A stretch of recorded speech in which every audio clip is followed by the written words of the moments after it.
good day everyone. I am Asia Palyar and today we're going to talk about the behavioral communication.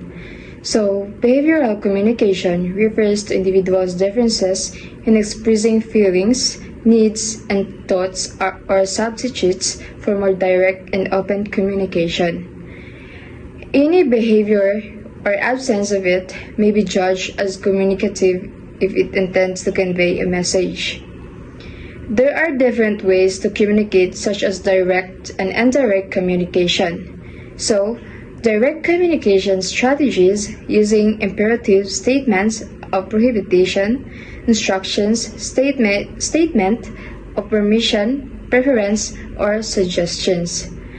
Indirect communication strategies using questions, attributed directions, appeal to feelings, or rationale or hints. So that is the behavioral communication. So behavioral communication means how people show their feelings, needs, and thoughts through their actions or behavior instead of directly saying them. Even when someone doesn't speak, their behavior can still send a message. So there are two main types of communication, which is the direct communication and indirect communication. So when we say direct communication, it is saying things clearly and openly. For example, giving instructions, asking permissions, or making suggestions. So indirect communication expressing things in a more subtle way, like asking questions, giving hints, or appealing to someone's feelings. So, in short, behavioral communication is how people express themselves through actions, either directly straightforward or indirectly through hints or feelings. So that is the behavioral communications. And so we have 4 communication styles. First is assertive communication. Second is aggressive communication. Third is the passive communication, and the fourth is the passive aggressive communication. Good day everyone, my name is Rolemar Clapot, and today I will discuss about assertive communication. Assertive communication, there are 5. Number 1, confident but also respectful of others' thoughts and feelings. Number 2, halfway point between passive and aggressive communication. Number 3, direct communication that respects both the communicators and the receiver's right and opinions without being argumentative. Number 4, have high self-esteem as they have the confidence to communicate effectively with others without getting offended or being manipulated. Last, state limits and expectations, state observation without judgment, be active listeners, and check on other feelings. So assertive communication means expressing your thoughts and feelings in a confident and respectful way. It is the middle ground between being too quiet and being too forceful. People who communicate assertively know how to speak honestly while still respecting others' opinions. They have good self-esteem and can share their ideas without being rude or hurtful. Assertive communicators also listen carefully, understand others' feelings, and set clear boundaries without causing conflict. Example of assertive communication. Number 1. I understand what you are saying. Let me give it a try. Number 2. I'm having a problem with this future. Can you help me figure it out? Number 3. I like your idea, but I don't think it will work for me. Here's why. Another example. You can say, I understand your opinion, but I have a different point of view. Or I need more time to finish this task. Can we move the deadline? This kind of statements show confidence and respect for others while standing up for yourself. Assertive communication helps build good relationships and avoids misunderstandings. Today we're talk about passive communication. So passive communication often looks like not communicating at all, for fear of speaking up. This can lead to misunderstanding. So passive communicators will internalize their discomfort to avoid conflict and to be liked by others. So individuals who demonstrate a predominantly passive communication style usually have low self-esteem and may not be able to recognize their own needs effectively. So they tend to trust others but they don't trust themselves. So that is the passive communication. So when we say passive communication, it means a person doesn't usually speak up because they're afraid of causing problems and or being judged. So they often keep their feelings and opinions to themselves to avoid conflict and to be liked by others. So people who communicate this way usually have low confidence and find it hard to express their needs. So they trust others easily, but they don't really trust themselves. So in short, passive communicators stay quiet to avoid problem, but this can cause to misunderstanding and hurt their self-esteem. So that's the passive communication. So these behavioral characteristics include, but are not limited to, actively avoiding confrontation, difficulty taking responsibility or making decisions, agreeing with someone else's preferences, refusing compliments, citing a lot, asking permission unnecessarily, and blaming others. So, many nonverbal behaviors reflect passive communication. Typically, individuals engaging a passive communication style have a soft voice, speak hesitantly, and make themselves very small. So, they also tend to fidget and avoid eye contact. So, when we say people passive communication, it is people who use a passive communication often avoid arguments and don't like making decisions. So they agree with others even they don't want to, and they may say sorry or ask permission too often. So they usually have a quiet voice, speak shyly, and avoid eye contact. So they might also move nervously, like fidgeting, and try not to draw attention to themselves. So in short, passive communicators try to avoid conflict, act shy or nervous, and have trouble expressing that they really want. Passive communicators tend to build dependent relationship. They often do not know where they stand in situation and will over-promote others, all resulting in the depletion of their self-esteem. There are, however, numerous instances in which passive communication is necessary. A few situations may include when an issue is minor, when the problems caused by the conflict are worse than the actual conflict, and when emotions are running high. So, when we say, again, passive communication, this is the people who use passive communication often depend too much on others and don't clearly know their place in situations. So they usually put others first and forget about themselves, which lowers their self-confidence. So, however, being passive can sometimes be helpful.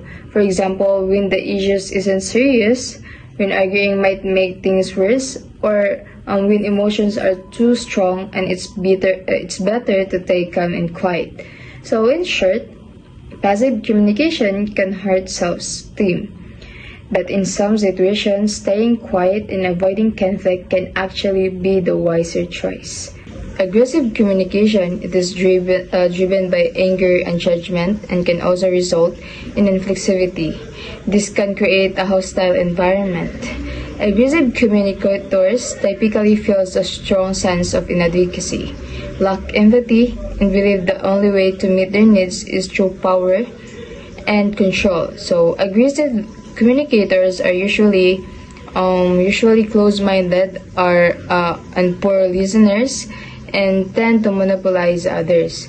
Aggressive communicators typically create avoidable conflict by engaging in personal attacks and put-downs. So aggressive communication, it means like talking or acting in a way that is harsh, forceful, or controlling. So people who communicate this way often let their anger or frustration take over. So instead of listening or understanding others, they try to dominate the conversation or get what they want through power. So they might raise their voice, interrupt, or use words that hurt others' feelings. So this kind of communication creates conflict because other feels attacked, disrespected, or scared. So aggressive communicators usually think they are right all the time and don't like hearing other opinions. So again, let us remember that aggressive communication it is driven by anger and judgment. And also, aggressive people are lack of empathy and want control, and they don't listen well and often monopolize conversations. So, aggressive communication it can create a hostile or uncomfortable environment. So instead of solving problems, it causes more arguments. So that's what we call aggressive communication. Nonverbal behaviors exhibited abusive communications. It includes frowning, critical glares, rigid postures, trying to stand over others, using a loud voice and fast speech. Additionally, individuals receiving aggressive communication typically feels resentful, defensive, humiliated, hurt, and afraid. Nonetheless, there are times when aggressive communication is pertinent. However, for example, an aggressive communication style is essential during emergencies or when a decision must be made quickly. And then, when someone uses aggressive communication, their body language or nonverbal action also show anger or dominance. So, for example, they might frown, give angry looks, or stand tall to look more powerful. So, they also tend to speak loudly and very fast, which can make others feel scared or uncomfortable. So, people who receive this kind of communication often feel hurt, defensive, or afraid because they think they're being attacked or disrespected. However, there are times when being slightly aggressive can be useful, like during emergencies or situations that need quick decisions, where being firm and strong helps take control. So, again, let's just remember that aggressive communication shows not only in word but also in body movements and tone of voice. It can make others feel hurt or defensive, and also it is not always bad. Sometimes it's needed in series of emergency situations. Aggressive communication will often cast blame and demand results, be distrustful, be critical, intimidating, and insulting. Aggressive communicate examples that won't work. Do you even know what you're doing? I'm going to check out your computer and see if they can help me instead. You're wasting my time. I want to speak to your supervisor. So this slide, it talks about how aggressive communicators usually behaves. A person who communicates aggressively often blames others when something goes wrong and demands result right away. So they don't easily trust people, and they tend to be critical, intimidating, or even insulting when they speak. For example, they might say things like, that won't work. Do you even know what you're doing? You're wasting my time. So this statement sounds rude and disrespectful, which can make others feel small or scared. So aggressive communicators usually focus on winning an argument or getting what they want instead of understanding others. So aggressive communication, it forceful and demanding. It often hurts relationships because it makes others feel disrespected. It's better to say calm and respectful, even when expressing strong and opinions. Good day, everyone. I'm Jonian Bisagwan, and my topic for today is all about passive-aggressive communication. Passive-aggressive communication might mean you don't direct communicate your feelings, but you hold on to negative emotions and let those affect your action.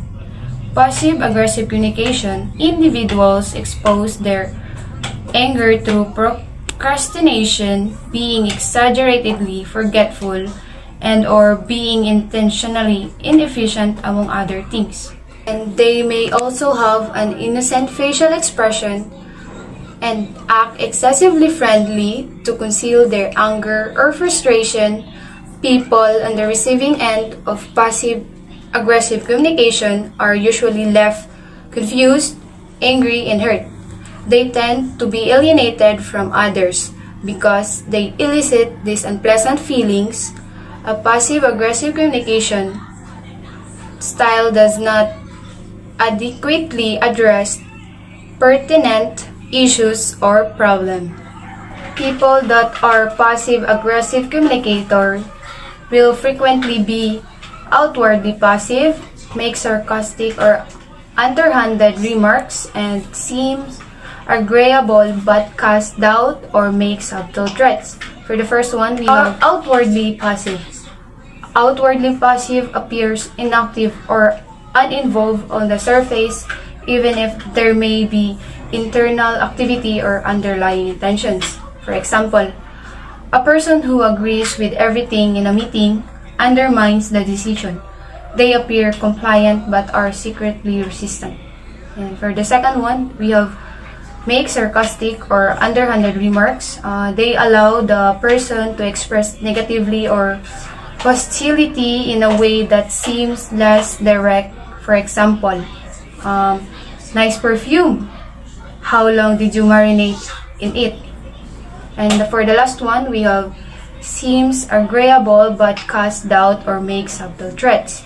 So they look like they agree, but their words or tone secretly show resistance or hidden anger. For example, a person is invited to an event they don't want to attend but says yes anyway to avoid disappointment. The benefits of understanding the different communication styles. So why is it important to understand communication styles? Understanding how we communicate with others is very crucial. Different people have different ways of talking and listening, and knowing these styles can make a big difference. So it helps us boost interpersonal relationships. Grasping various communication styles can significantly enhance your interpersonal relationships. Next is self-awareness and improvement. Recognizing your communication style allows for personal growth. Once you've identified your style, it's simpler to adapt and match others' elevating interactions. Next is comprehend others. Communication is a two-way street. By observing how others speak and react, you can discern their style. This insight allows for tailored, more effective communication. So understanding the different communication styles is highly beneficial because it promotes stronger and more meaningful connections with others. When we become aware of how people express themselves, we can minimize misunderstandings and communicate more clearly. This awareness also enhances teamwork and collaboration by helping groups work smoothly and respectfully. Moreover, it builds emotional intelligence, allowing us better sense and respond to others' feelings. Recognizing our own communication style increases self-confidence and helps us adapt to different situations, whether in school, at work, or in personal relationships. For leaders, this understanding improves their ability to influence and motivate others effectively. Most importantly, learning about different communication styles encourages open-mindedness and appreciation of diversity, reminding us that everyone communicates differently based on their background and personality. Overall, understanding communication styles creates more effective, empathetic, and harmonious interactions in all areas of life.